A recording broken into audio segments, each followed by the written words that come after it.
Huddlers. Welcome to this new session that we're doing in this module called My Faith Story. This is something that's going to be a little new for us.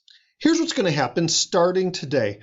We're going to start doing a handful of exercises that you're able to look back on, reflect upon, and talk about not only events in the story of your life, but to look back at it through the extra bit of reflection through a lens of faith and say, this is the faith story God has given me to live and to tell and share.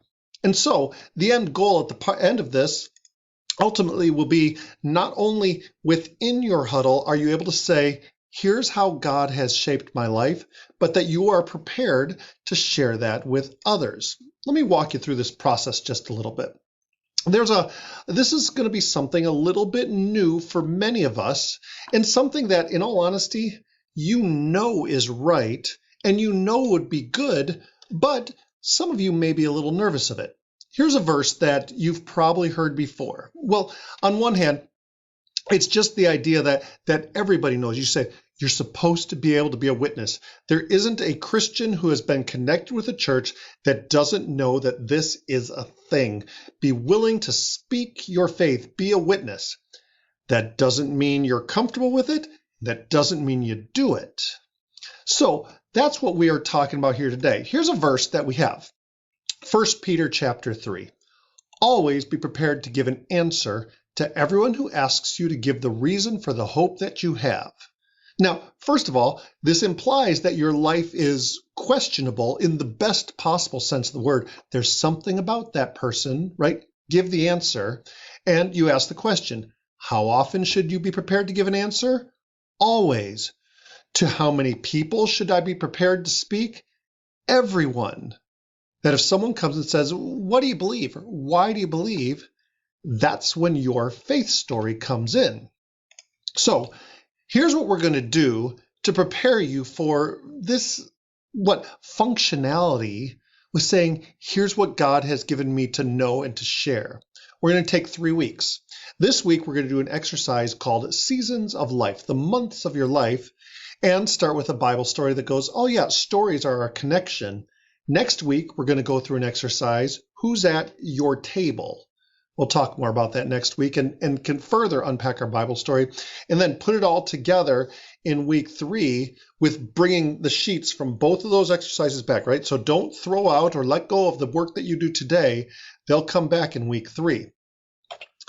Now, coming up on the screen right now, you see a handful of dates. We're going to start with this bit of reflection as you're remembering elements of your life or the world that you know.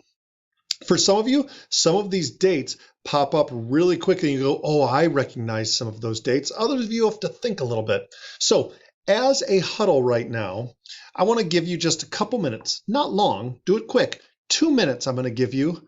See if you can remember what happened on those dates and where were you when those things happened?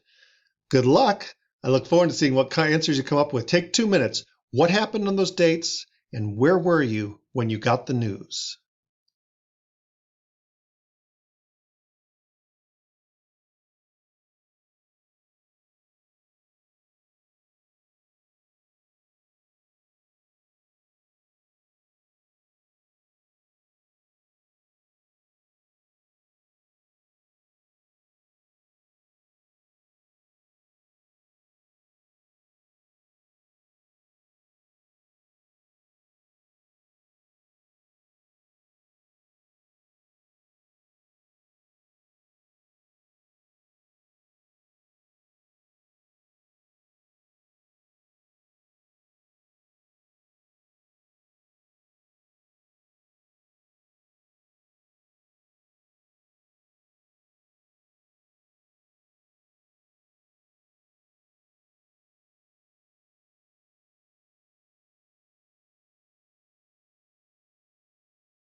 All right, welcome back. Well, how'd you do? Some of them, they jumped out on you right away. Let's walk through some of the answers. See how you did.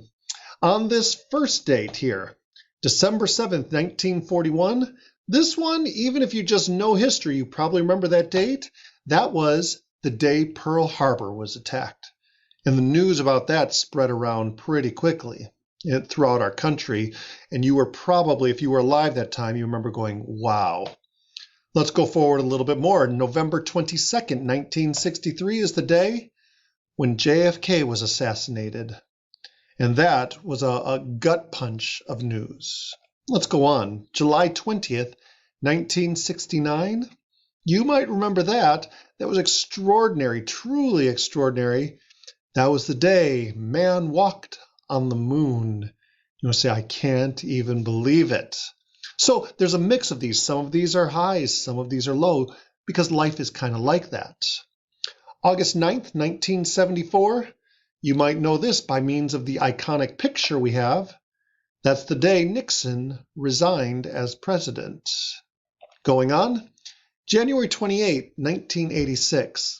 This gets more personal for me. These are days I have active and vivid memories of. That was the day the shuttle Challenger exploded. November 9th, 1989. This is a story that resonated around the world. The Berlin Wall fell. And the whole world said, wow, who would have ever thought? April 20th, 1999. The day of the Columbine shootings. We might hear about shootings now. This was one of the very first that pierced our sense of innocence about schools. Just a little bit later, January 1st, 2000, I bet you remember this or the day right before it. It was Y2K. Do you remember Y2K? Buy canned goods, stock up on bread, back up everything, and it ended up being not much. Not much long after that, September 11th, 2001. Well, we even just call it September 11th.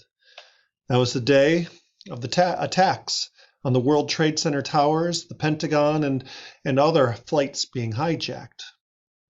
You know, I don't know if you remember those dates. We're thinking about these not only as historical details, but do you remember what the world was like at many of these days? Whether it was Pearl Harbor or Y2K or World Trade Center. If you think about it in the context of faith, these were a thing. They registered on our national context. And church attendance went up. We had prayer gatherings, certainly at churches, at times at City Hall, at times in the public square in the center of town. All of those reflections are part of what we're doing here today. Let's go on with a couple other things. February 1st, 2003, the shuttle Columbia disaster. And I wonder how well you did on that. Here's what we're going to do right now. We're going to walk into some of these Bible verses. And I'm going to give you, about 3, almost 4 minutes. Take a time, and you have this attached sheet on your handout sheet. It has the Bible verses on the second sheet. Take a moment and paragraph by paragraph, take turns reading John 4, verses 4 to 26. Imagine this story. Picture the characters of the story. Imagine the tone of voice in the story. Take turns reading John 4, verses 4 to 26 now.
All right, welcome back. Now, did you do it as you were doing that story? In fact, did any of your readers give like the little bit of voice inflection? Because this is not a monotone story. There is a lot going on here. And to be honest, we're going to unpack this story little by little over 3 weeks. There's multiple layers to it. Let's start on an overview level here today. As you have this interaction between Jesus and, all we're told is, the Samaritan woman, between Jesus and her, I want to just notice a couple things in terms of how Jesus exemplifies us speaking and sharing our faith in a way that gets deeper and more profound. You know this story and the lessons that we might learn to it. Let's start with this. You know how this story starts off? It starts off with Jesus just engaging and being a part of small talk with this lady. Literally, this story starts with something like, "Sure is hot. Hey, would you be willing to give me a drink?" Small talk. You want to know what's kind of a lost art? Let's just say this. What's a lost art in our world is this reality of small talk. And you and I are both guilty of it. You want to know what interrupts our ability just to chit-chat with someone while we're waiting? It's right here. Any given place you go to right now, you will see people waiting, and whereas not that long ago they would have been just shooting the breeze with someone, now we're all just staring at our phones. We go, what if God's people start interrupting that bit of isolation and just elements of enjoying and visiting with the people around us, breaking the pattern of disconnection that is common nowadays? So, we see with Jesus, it starts with visiting.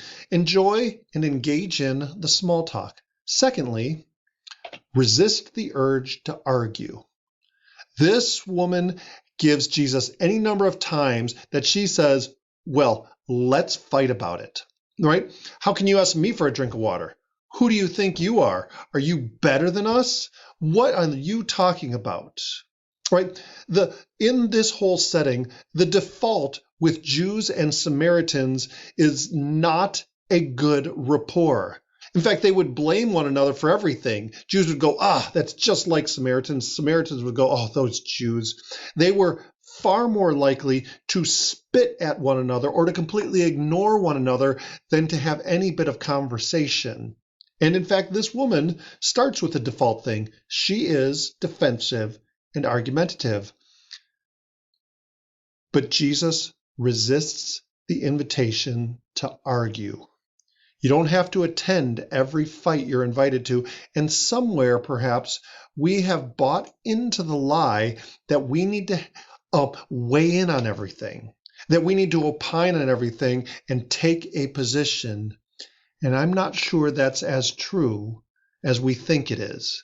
It's good to listen and start establishing connection. So, engage and enjoy the small talk, resist the urge to argue. Number 3, as you're visiting with people and as you're resisting the jabs that may happen in this world, the third step that Jesus does is invite greater depth into the conversation. He does it in very poignant ways. We have the opportunity to do the same thing all the time. Someone's going off about life and you go, you can take it, you can dismiss it, or you can take it to greater depth. You can respond by going, yeah, sometimes life likes that. Life's like that. That sounds hard. How are you doing? Right? It's just the invitation to go to greater depth beyond the surface issues. And number 4, Jesus is talking to this woman who is in a difficult circumstance. We'll talk much more about that next week. And he comes and he restores the reality of hope. Hope is profoundly missing in our world. It's replaced by barbed comments and cynicism. You can see the bullet point there. Cynicism is very common nowadays. It's a coping strategy that we have in a fallen world. It continually says, don't get your hopes up. And we talk like this all the time. Something's going well, and we can't just kind of go, hey, that's good. We end up saying, we'll see how long that'll last. Am I right? Right? The kids are playing, something fine happens, and we go, yeah, as if that will last. And there's something jaded about our cynicism, and our God, I think, would interrupt our jaded worlds with hope. Now, here's what I know. You and I are in the position to do that better than anybody else in this world, because we are the ones who know that our only interrupter of disappointment in this world, the only source of hope, is Jesus, and that's what we get to speak about and do. We're going to head into talking about that today with an exercise that we're going to start with. You have in your handout pack this sheet called The Months of My Life. Grab that now. As you're grabbing that, let's just kind of give you this little bit of conversation, right? Picture a lifespan. And we'll start with the lifespan of a baby born now. Do you know what the average life expectancy is for a United States baby born in 2020? Just looked it up. The answer is 79.05 years. 79 years. So you look at this sheet, and this sheet pretends like a whole life is one calendar year, and there are different months of your life. So for example, if the average lifespan is 79 years, I divide that by 12, every month is about 7 years. So for example, your 20s would be April of life. Your 50s are in August, your 70s November. Different months fall into different seasons of your life. And to be fair, your life does have different seasons. There were seasons of your life, the seasons of your life where you are in the springtime, 15 through 28 as you look at your sheet. Do you remember 15 through 28? Everything was new. You had so many opportunities, so much energy. Oh, the energy and discovery. As you go forward, maybe in your 40s, your 50s, that's the summertime of life. And that's fair. Work was getting busy. Parenting was getting busy. Maybe you had teenagers and you're like, oh, so much is going on in the summertime. You go on, you start hitting the fall of life. September, October, your 50s, 60s, up to 70. And there's a different pace to that.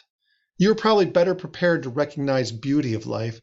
And then the wintertime of life, you have chances to pause and reflect more than others. All right, so here's how you do it. When you have your sheet in hand, grab a pen, and what you're going to do is just go through and circle which month you are in. If you're 7 years old, you're going to circle January. If you're 70 years old, you're going to circle October. If you're older or younger, anywhere in between, go ahead and circle that month. And now what you're going to do, I'm going to give you a handful of minutes now. This could take a little bit of time. Go ahead and write some words or phrases describing some of the details of each month of your life. So you're going to, in February, you might just put a couple notes about your grade school years. In March, that's when you're going to write things.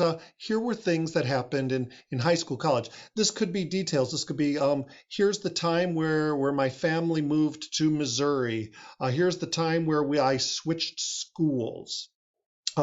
You might in April talk about here was my first job. Here was my second job. Here's what's going on. You might write the month in which your kids were born. My kids were born maybe during April of your life in your 20s. You might write when you became a grandparent for the first time, when you got married, when a death of a family member occurred. There's going to be some things that are joyful. There's going to be some things that are challenging. But I want to give you a handful of minutes, about 6-7 minutes here now. And then I'll come back and I'll ask you just to share some of the realities of the months that you were in and you lived.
All right, so you're already into this exercise a little bit, and maybe for some of you it came quickly. Did any of you have to like stop and think about what years those were when you were ages? Because you have different ways that you remembered things.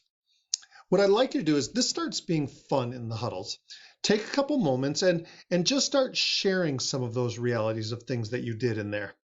And as you chat about it, just kind of say, well, here's one thing that I want to share. And this is what happened during, say, May of my life. And it's perfectly fine. What some people share is not only going to let you get to know them, but it's also going to be something that stirs a memory in you, and you can keep filling yours in. So this is fun to start sharing there. I want to give you a few minutes of that and have every person just share a little bit. And we're going to come back because there's another layer that we're going to do of this in just a moment.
All right, so that was pretty good. And to be honest, I know I might have interrupted you, or maybe you even paused the video and said, we're going to keep going, but you could probably go for a while with that. And that's part of the richness of stories that connect us.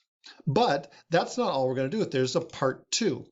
Hopefully you have two different colored pens with you. If not, I'll make sure that your huddle leader has one. So get a different color pen for this next layer than what you used originally. Now, here's what I want you to do. With that other colored pen, look back over what you've written, and now jot in the boxes what happened during those seasons of life from a faith perspective. Write down in the same boxes what God was doing in those times. It could be lessons that you were learning. It could be truths that you were stiff-arming and not paying attention to during those times. It could be truths about God's word that you were resisting. We've definitely all had seasons of life like that. Ultimately, what you're doing now with the second color pen is reflecting and writing down on things that were going on spiritually in your faith life during that time. That's going to take a couple more minutes of reflection here. And before I totally kind of set you going on that, because that's where we'll finish here today, let's just review where we're at here. On week 1, we're doing seasons of life. That's the word thing you're working on right now, and understanding that stories are connection. Next week, bring this sheet back for both these weeks. We're going to do another exercise called Who's at Your Table and put it together on week 3. All right, I'm going to give you a bit more time here. Huddle leaders, if you have time, you might continue to visit a little bit, but do write down this. This is going to help. What was going on in your life of faith? Some of it's going to be good. Some of it's going to be like, that's where I really learned this about God providing, or when I learned this about myself as a person of faith. And write that down in the box. God bless you as you finish and fill that out. And I will see you again next week. God be with you all.